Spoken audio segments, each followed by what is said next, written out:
Hello दोस्तों, exploring MBA YouTube channel में आपका स्वागत है। आज के इस वीडियो में हम लोग impact of covid on fintech startup की एनालिसिस करेंगे। सोर्स जो है वो मेडिसी इंडिया फिनटेक रिपोर्ट 2020 है। अभी कुछ दिन पहले ही मेडिसी इंडिया की रिपोर्ट रिलीज़ हुई थी, मैंने उसी आधार पर इसकी एनालिसिस की है। तो यहाँ से देख सकते हैं कि कैसे कोविड-19 में फिनटेक स्टार्टअप का बूम हुआ है। तो रिपोर्ट ये बताती है कि जनवरी से लेकर के जून तक जो फिनटेक इन्वेस्टमेंट हुआ है वो 1.47 बिलियन डॉलर हुआ है हिंदुस्तान में, जो कि 60% का इंक्रीमेंट है, 60% इंक्रीज हुआ है पिछले साल के करस्पॉन्डिंग में। उसी तरह से अभी जो कोविड-19 में नंबर ऑफ फिनटेक स्टार्टअप जो रजिस्टर हुए हैं वो 68 हुए हैं।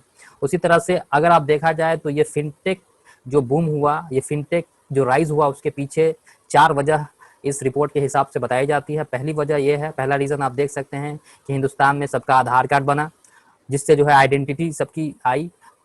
दूसरा फैक्टर ये हुआ कि जनधन योजना से सबका बैंक अकाउंट खुला। तीसरा जो है यूपीआई बीपीएस जो है एक प्लेटफॉर्म एनपीसीआई ने, national payment corporation of India ने इंट्रोड्यूस किया, डेवलप किया। और चौथा यह है कि जितने भी फिनटेक स्टार्टअप हुए सबको गवर्नमेंट ने यूपीआई जीएसटीएन डिजिट लॉकर का यूज़ करने के अलाउ किया, जिसकी वजह से ये फिनटेक की क्रांति हिंदुस्तान में संभव हो सकी। कुछ अदर फैक्टर हम लोग देख लेते हैं। वो ये है कि नवंबर 8 2016 में डिमोनेटाइजेशन हुआ, जिसकी वजह से 500 और 1000 के नोट जो है इंडियन इकोनॉमी से वाइप आउट हो चुके हैं, और वो जो है 86.4% कवर करता था। ये भी एक बहुत बड़ा फैक्टर था।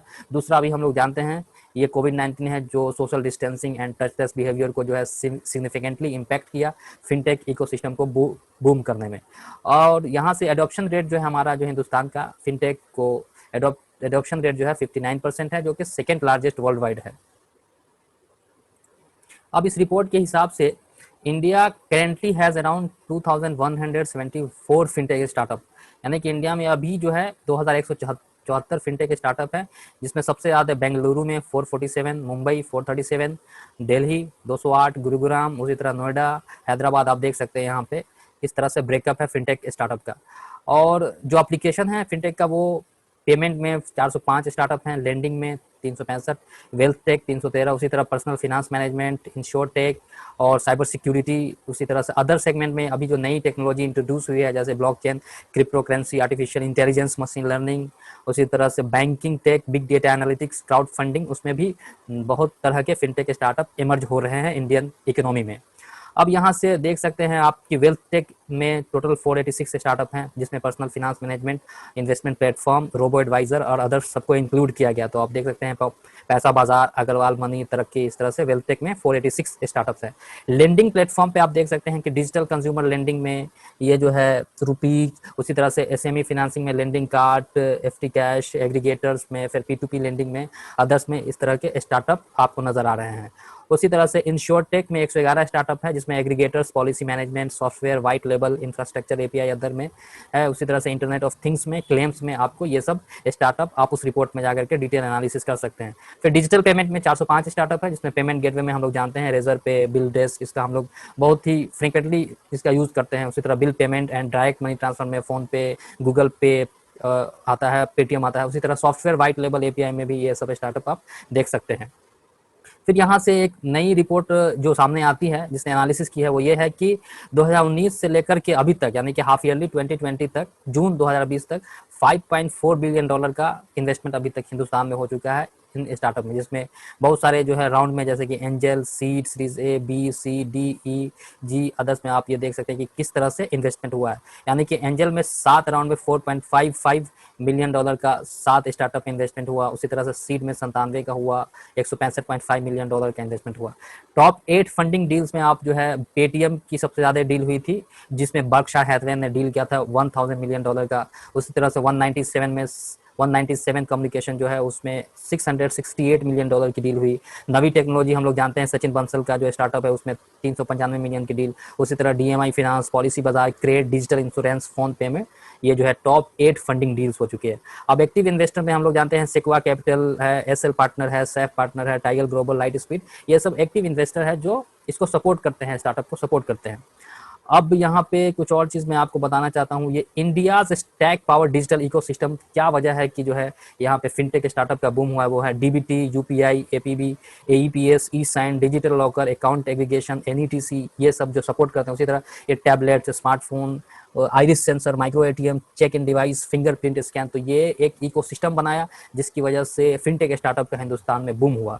अब हम सेक्टर वाइज देख लेते हैं। एक नया स्टार्टअप जो नई कैटेगरी की जो फिनटेक में स्टार्ट हुई है वो नियो बैंकिंग, जिसको हम लोग फिनटेक 2.0 भी कह सकते हैं, इस रिपोर्ट में बताया गया है। इससे पहले जो फिनटेक का था वो उसका एप्लीकेशन जो होता है वो पेमेंट में, उसके बाद digital lending, wealth management and insurtech में होता है। लेकिन अब जो नियो बैंकिंग का कंसेप्ट आया है जिसको हम लोग फिनटेक 2.0 भी इस रिपोर्ट में बताया गया है, उसमें यह है कि एक customer centric consumer and business banking experience देगा, और जो अकाउंट ओपनिंग से लेकर के free debit cards, instant payment, personal finance advisory, cash flow analysis, projection, GST compliant invoicing and accounting integration, ये सब इंक्लूड होकर के देगा। ये बहुत जल्द ये कॉन्सेप्ट आने वाला है हिंदुस्तान में, और बहुत सारे स्टार्टअप जो इस पर वर्क कर रहे हैं, जिसमें से आप देख सकते हैं नीरो, ओपन, जुपिटर, ये सब इस पे नियो बैंकिंग के कंसेप्ट पे वर्क कर रहे हैं। और इसमें जो इन्वेस्टर है वो सिक्वा कैपिटल, मैट्रिक्स, और इस तरह से आप बहुत सारे इन्वेस्टर को देख सकते हैं। उसी तरह डिजिटल लेंडिंग की बात अगर की जाए तो उसमें जो top funded digital lending startup में आपको InCred, capital float, lending cart है। और डिजिटल लेंडिंग फंडिंग ब्रेकडाउन में आप देख सकते हैं कि सबसे ज्यादा फंडिंग डिजिटल कंज्यूमर फाइनेंस में हुआ है,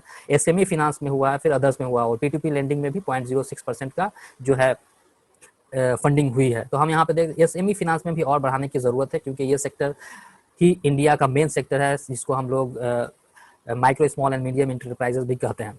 और वेल्थ टेक में आप जो देख, जीरोधा का नंबर 1 है, आप top retail broker in India by number of active client में जीरोधा सबसे टॉप पे चल रहा है। फिर आईसीआईसीआई है, फिर ऑप स्टॉक है, एंजल है, एचडीएफसी है, कोटक है, 5 पैसा है, शेर खान है। इस तरह से ये वेल्थ टेक स्टार्टअप है। और सबसे ज़्यादा जो फंडिंग अभी किसी वेल्थ टेक में हुई है वो है बैंक बाजार, इंडिया वेल्थ और जीरोधा में सबसे ज़्यादा top funded wealth tech startup है अभी के डेट में। और यहाँ पे वेल्थ टेक फंडिंग की जो बात की जाए तो उसमें जो है सबसे ज़्यादा investment platform, personal finance management में 28.5% और अदर्स में 19.10% है। इन शॉर्ट तक की अगर बात करते हैं तो उसमें सबसे ज़्यादा टॉप फंडेड जो स्टार्टअप है उसमें एको हम लोग जानते हैं, डिजिट, कॉवरफॉक्स, पॉलिसी बाजार है।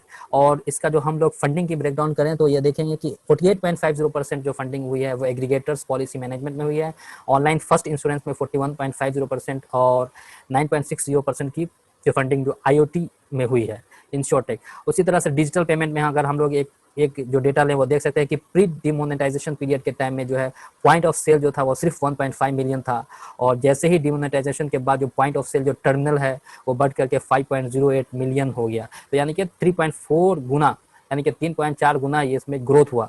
और जो top funded digital payment startup in India आप देख सकते हैं वो है पेटीएम, फोन पे, भारत पे, रेजर पे, खाता बुक, बिल्डेस्क है। और ये आप यहाँ पे ब्रेकडाउन, यहाँ है फंडिंग की ब्रेकडाउन है। अब इमर्जिंग ट्रेंड में agritech, health tech, crop tech में बहुत सारे स्टार्टअप अभी जो धीरे धीरे ग्रो कर रहे हैं। इसी तरह से हम लोगों ने देखा कि किस तरह से इंडियन इकोनॉमी में फिनटेक सेक्टर का बूम हो रहा है, और इसकी वजह भी मैंने बताई, डिमोनेटाइजेशन भी वजह है, और अभी जो कोविड-19 ने भी इस सेक्टर को बहुत ज़्यादा ग्रोथ दिया। उसके अलावा हिंदुस्तान में जो आधार, उसके बाद जनधन योजना आया, यूपीआई एनपीसीआई ने डेवलप किया, जो मैंने बताया 4 फैक्टर यूपीआई जो डेवलप किया, और हम लोगों ने फिनटेक स्टार्टअप को अलाउ किया कि आप इस एप्लीकेशन का यूज़ करें, आप इस डेटा का यूज़ करके अपनी टेक्नोलॉजी को आगे बढ़ाएं। तो इस वजह से फिनटेक स्टार्टअप हिंदुस्तान में बूम किया। मुझे उम्मीद है कि ये वीडियो आपको बहुत पसंद आया होगा। Thank you so much for watching this video.